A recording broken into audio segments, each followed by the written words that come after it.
akkam jirtu iftuudha kuni. Arramoo akkamittiin muduraalee yookaan immoo fruutii irraa cuunfaa yookaan ismuuzii hojjetanuun hojjedhee isinitti agarsiisuuf deemaa jira. Isaanis akkuma argamaa jiranii banaanaa yookaan muuzii, istirooberii fi mangoo jechuudha. Isaan kanan qopheeffadhee jira amma walitti dabalee hojjechuufi.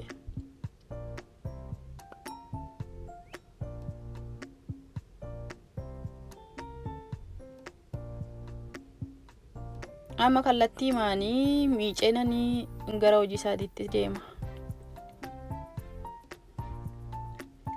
Amma mangoon miicaa jira.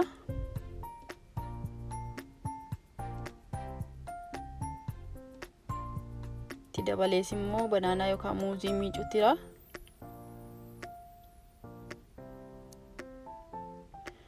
Akkasumas immoo istirooberii miicee itti dabalaa jechuudha.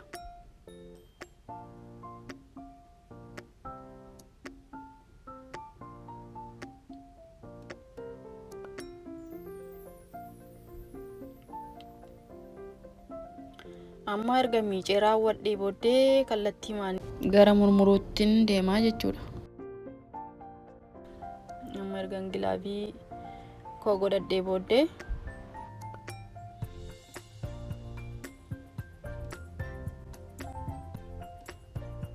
kunoo mureen qopheeffachuuf deemaa jira. Amma muuzii yookaan banaanaa mureen haala naa salphatuun qopheeffadha.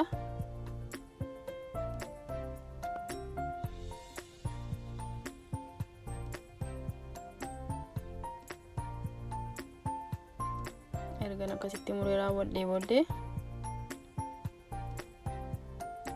kun akkasittiin qopheesseenanii itti dabalee immoo istirooberii muraa.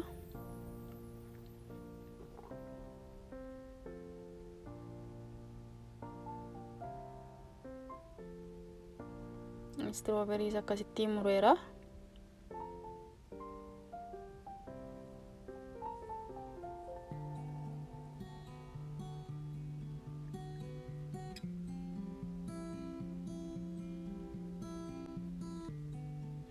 Amma immoo mangoo muraa.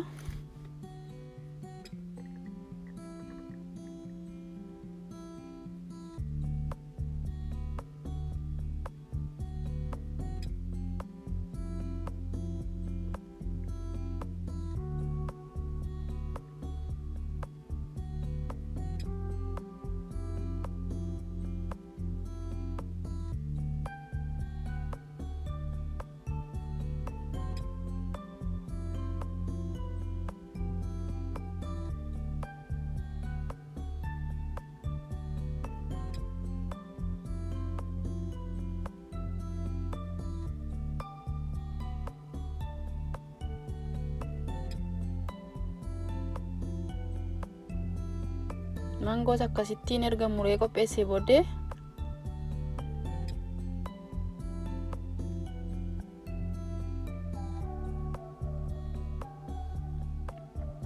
kunoo akkuma argamaa jiru haala kanaanii ergan qopheeffadhee booddee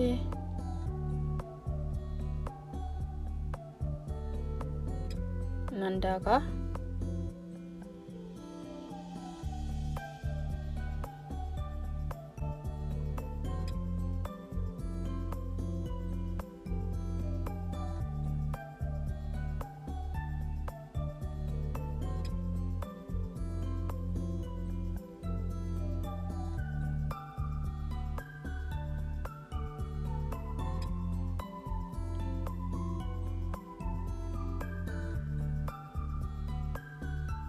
Kunoo daakuu isaa jalqabeera jechuudha.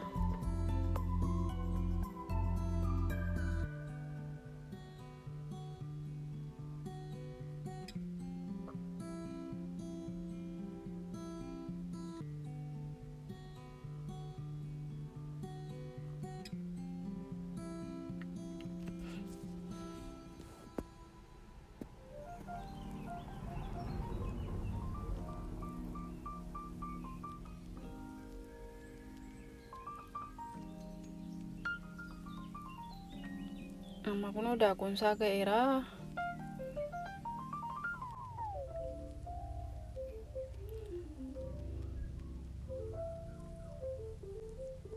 kunoo kana fakkaataa jechuudha.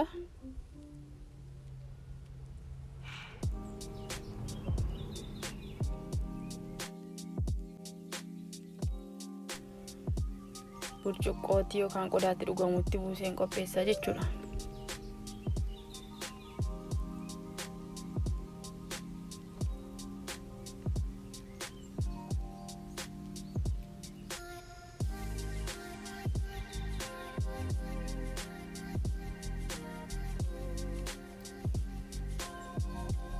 kunoo kana fakkaata.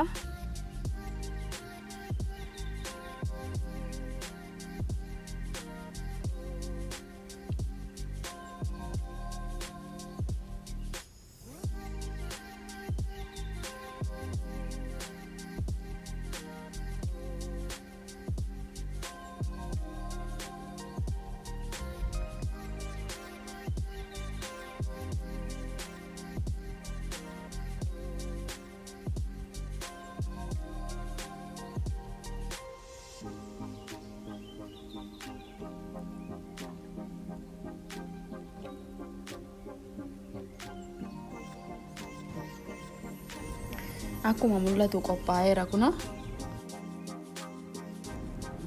Akkuma argamu haala salphaa yeroo gabaabaa keessatti ofii keenyaa fi maatii keenyaa fi hiriyoota keenyaa fi ijoolleef illee yeroo itti qopheessinu jechuu barbaadinani. Yeroo itti aanu immoo viidiyoo mata duree biraan walitti deebinaa. Hagasitti turtii gaarii.